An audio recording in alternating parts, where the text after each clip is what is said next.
You can't pay a mere $1,000 for my precious mother? My husband Henry exclaimed. But it's crazy of him to force me to spend money he can't afford. It's not as if he really needed the money. He just wanted to buy a luxury brand handbag for his beloved mom. Huh? I don't have that kind of money. I spoke up and kept my ground. Then I prepared the next words I say to my husband. I will reveal something about my mother-in-law that he doesn't know. I am Lily, 27 years old. I am a housewife who lives with my husband Henry and my mother-in-law. Until recently, Henry and I worked together as bookstore clerks. My mother-in-law started living with us shortly after Henry and I got married. His parents divorced when Henry was in elementary school, and his mother raised him alone. I understand his desire to show filial piety to his mother. So when he asked if she could live in with us, I immediately agreed. However, a big problem arose. Just a week or so ago, Henry was fired from his job. It would be tough to support both Henry and my mother-in-law on my own salary, even temporarily. Just as I was thinking that we had to save money, Henry insisted that I buy my mom a handbag for $2,000. He said that he promised her, so he had to buy it. How could he say that when he was in financial trouble because he had been fired? This is one of Henry's major shortcomings. He announces big gestures that he can't do, and later, when he can't handle it on his own, he panics and relies on others. And that person is usually me. For example, a few months ago, Henry went out for a drink after work with some of his junior colleagues. Hey Lily, do you have money right now? Henry's voice on the phone sounded as low as possible. And it hit me. I knew he was secretly trying to contact me. Are you short on cash? Yeah, I am. You said you would pay for all their drinks again, didn't you? When I said it, Henry choked up and said something like, "Ugh." I seemed to have hit the nail on the head. I had seen Henry turn pale when he looked in his wallet when he had offered to buy someone else a drink.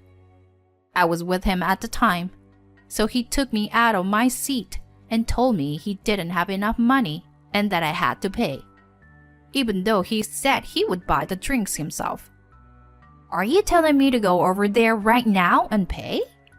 No, I'll pay for it. It would be embarrassing if they found out I had to rely on my wife for money. That's not what I'm asking. I'm asking if you were telling me to go over there right now? I thought I should have told him not to do anything that he thinks is embarrassing. But I refrained from saying so because it would have gotten me nowhere. Henry matters back to me unreliably. It's 30 minutes by car. If I go back home now, it will take me more than an hour to get there and back, so I might not make it in time. I'll make it up to you later. Fine. I mean, you'll have to pay me back. I know. I'll pay you back as soon as I get my next paycheck. So, how much is it? When I asked, Henry's voice became even quieter. 100. I can't hear you. 600. 600? I couldn't believe what I was hearing. How could he spend $600 on drinks after work? That's crazy. How did it become like this? I mean, I'm the oldest one here. Of course I have to tell them to drink as much as they want. You wouldn't normally say that if you don't have money. Also, are you going to make me pay for it all? You at least have some money, right? I only have about $10 in my wallet. Huh? How can you say you'll pay for everyone if that's all you have? No. At first, I didn't think that was all the money I had on me. Even then, it's weird. I'll make it up to you, okay? Please. Just please pay me back. And please don't do this kind of thing in the future. I know. Perhaps, sensing that I was about to give my consent, even if I had no choice, Henry's voice became strained. I was annoyed, but that was no excuse. I secretly delivered the $600 to Henry. As I was leaving the store, all right, I'll pay for this, and let's keep working hard. Following Henry's words, I heard the man's vigorous replies and thanks. He's so cocky. My fist tightened in frustration. He actually inherited that from his mother. My mother-in-law was also the type of person who took the easy way out and got into trouble later. I realized this when I started living with her. Lily, may I have a word with you? My mother-in-law asked me this on a holiday. Yes, what is it? I have joined a club for adults in their 50s and 60s. I've been asked to be the president. I see. That sounds like a lot of work. Right? My mother-in-law's voice was full of excitement. It's really hard work. I have to make a membership list, prepare for the events we organize, make flyers and other things. I also have to create a blog for the club and update it every day. I had a bad feelings as I listened. So you want me to... Oh yes, I'm not very good with computers, and it's very difficult for me to make flyers and blogs. So, it would be great if you could do it for me. You want me to do everything? This was more than I was expecting. I thought she was asking me to help her, but I didn't expect her to ask me to do all the work. Oh, I'll help you too, but I don't know how to do it. So I have to learn by watching you do it. So I'll think I'll leave it to you in the beginning. Why would you take on something you can't do? I thought so, but I couldn't say that much to my mother-in-law, who had just moved in with me. So instead I said this. Alright, but once you figure out how to do it, then please do it yourself.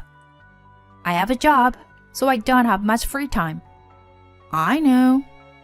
My mother-in-law lowered her voice in disapproval, perhaps because of the spikes in my tone. Then, with a brusque thank you, she turned her back to me. Thus, for some reason, I ended up doing most of the work of the president of the club, in which my mother-in-law participated. Instead of learning how to do it herself, my mother-in-law watched me to do the work once. After that, she would just throw the work away and said, "Well, I have a club meeting, so you take care of the rest," and then leave. After repeating this several times, I had reached the end of my patience. But when I told her I would not do it anymore, she would start crying. "I'm sorry for asking so much, but it's still too difficult for me. And there's no one else who can take on the role of president. If I quit my job as president, it would be bad for everyone, and the club wouldn't be able to go on. It's the only thing I have to look forward to now. And to take that away from me, it's just too much." Why are you acting so pathetic in this situation? I thought to myself. When Henry sees his mother crying, he couldn't stay silent. "Lily, you mean to tell me, even when my mother gets like this? You can do it, so why don't you do it? It's mutual, right?" She's never once helped me, so it's not mutual at all. But 1 against 2 is no match for me. There was nothing else I could do, so I had no choice but to continue doing the president's work on my mother-in-law's behalf. Then, there was a birthday incident a few weeks after that exchange. I was still forced to update the blog and create flyers on behalf of my mother-in-law.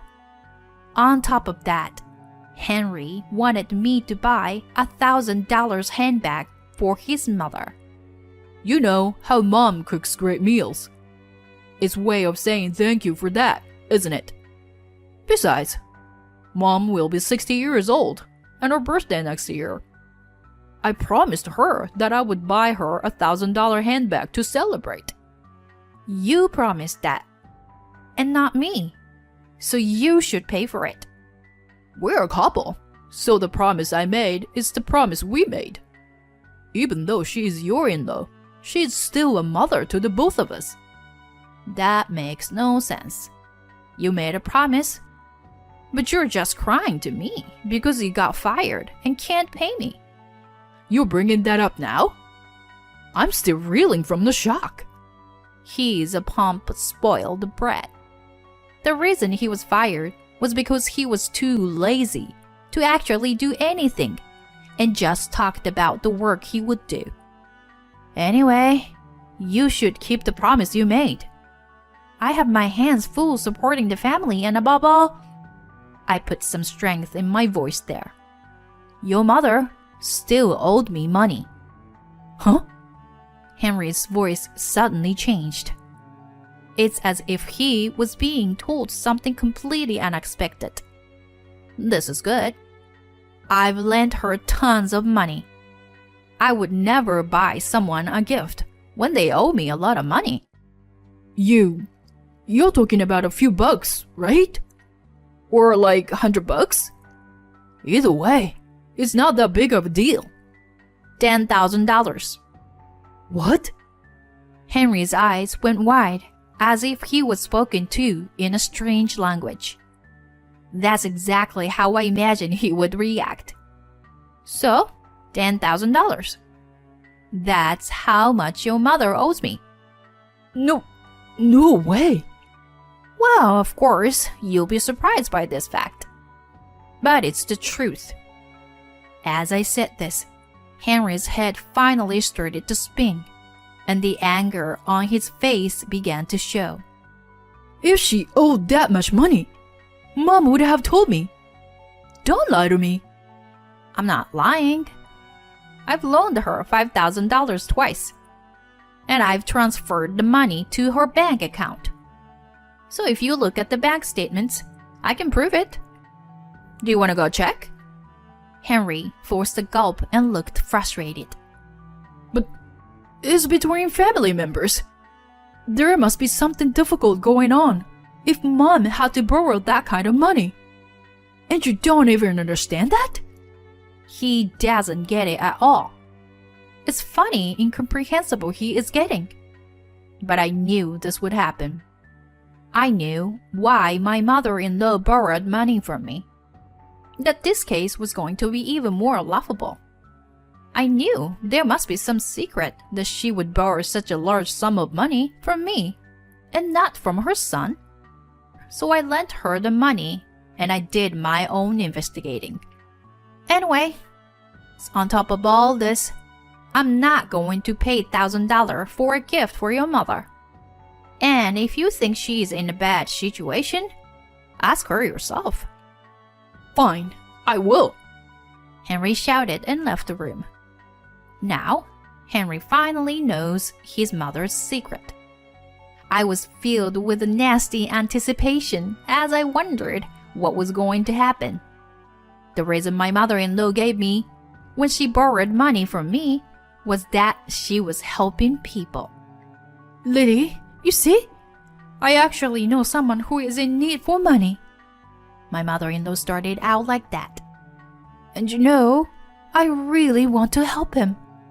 But I don't work, and I don't have any money, right? So I'd like you to lend me some money, if you can. How much? When I asked, my mother-in-law began to mumble. Well, for now, $5,000. That's a lot of money. Are you sure I'll be paid back? Of course. You may intend to, but what about the other person? Don't worry. He's a solid person. He's very young. He has a job, and he has the ability to pay back the money. She sounded confident, but I wasn't convinced. This person is very young and has a job. My mother-in-law's friend would probably be in their late 50s or 60s. They would not be very young. She must be hiding something. Since I felt that way, I let my mother-in-law the money and began to investigate her surroundings. And this what I found out. Hey! You've got to be kidding me! I heard Henry's voice, as he immediately went into my mother-in-law's room. You were going to nightclubs even though you were going to be 60? That's right. The person my mother-in-law wanted to lend money to was not a friend, but a bartender. My mother-in-law had been paying a lot of money to one bartender at a nightclub, that without telling Henry. I followed my mother-in-law into the club, where she told a man in friendly tone, "I have plenty of money, so leave it to me." Moreover, my mother-in-law did not enter the club alone every time. Once every few times, she went in with several women. All of them were of the same age as my mother-in-law. And as I listened closely to what they were saying, I realized that they were members of a club for working adults. The club's activity was to go to nightclubs together. Why the hell is my mom going to a nightclub? Henry kept raising his voice, surprisingly louder than I thought would be possible. I'm her son, and she's flirting with some young guy. How old is that guy? He sounded distraught, as if he had just found out his girlfriend was cheating on him. I was truly disgusted.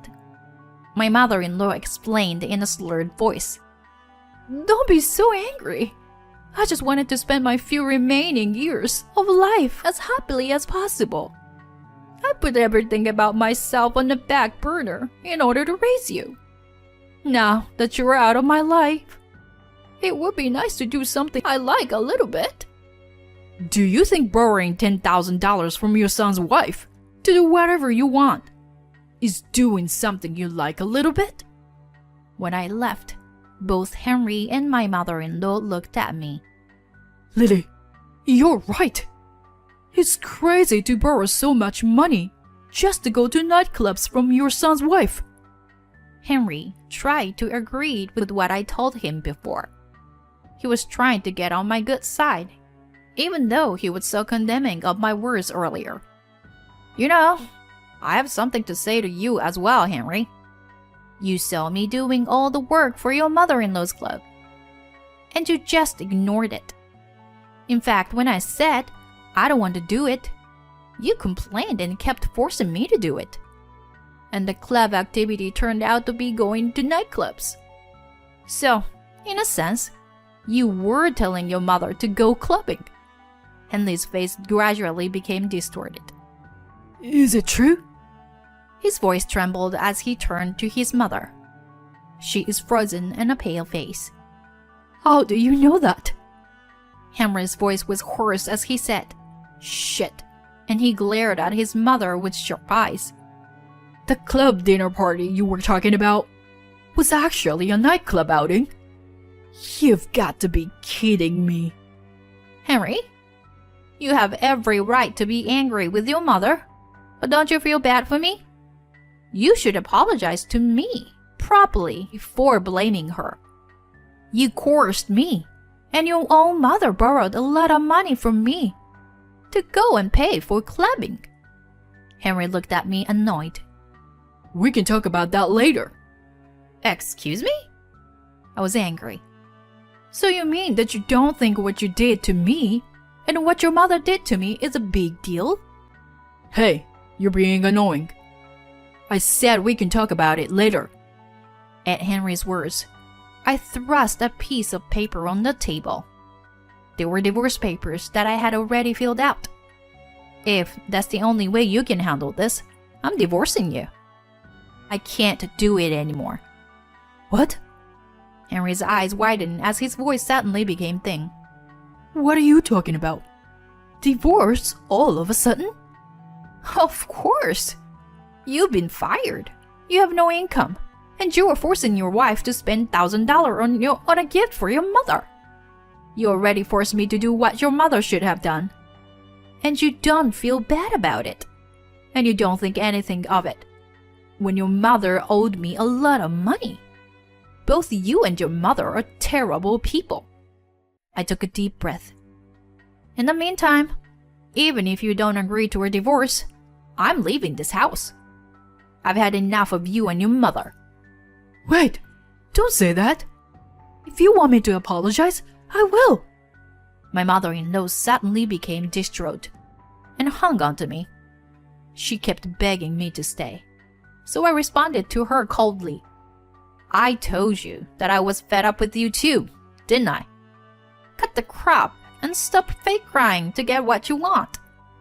I packed up and left, leaving Henry, my mother-in-law, and the divorce papers behind.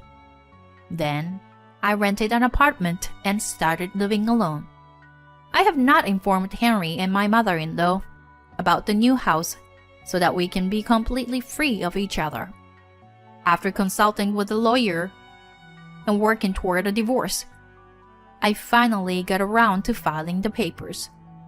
I am also asking for alimony and, of course, the $10,000 I lent to my mother-in-law to be returned. I don't know how she intends to get the money, but I don't care about that. I have no intention of getting involved with these people in the future, except for alimony and repayment of the money I loaned. However, not long ago, I happened to pass by the house we used to live in together, and saw that the land had been cleared. They must have sold the land. Henry had been fired. He will not be able to make a living. And he also has to pay the alimony and the money he owes me. It is only natural that he would run out of money. But it is all his own fault, and I want him to take full responsibility. After my divorce, I no longer feel exploited or forced to do anything, and I am enjoying my life. My job as bookseller is going well, and I have had the opportunity to meet famous authors. At that time, I happened to mention that I had designed the flyers, and one of the authors asked me if I would be willing to make flyers for a magazine that she would personally publish. I had no idea that I would be able to get close to a famous author thanks to the chores my mother-in-law had forced me to do. I guess you never know what can lead to something good. Of course, that doesn't mean I'm going to forgive Henry and his mother.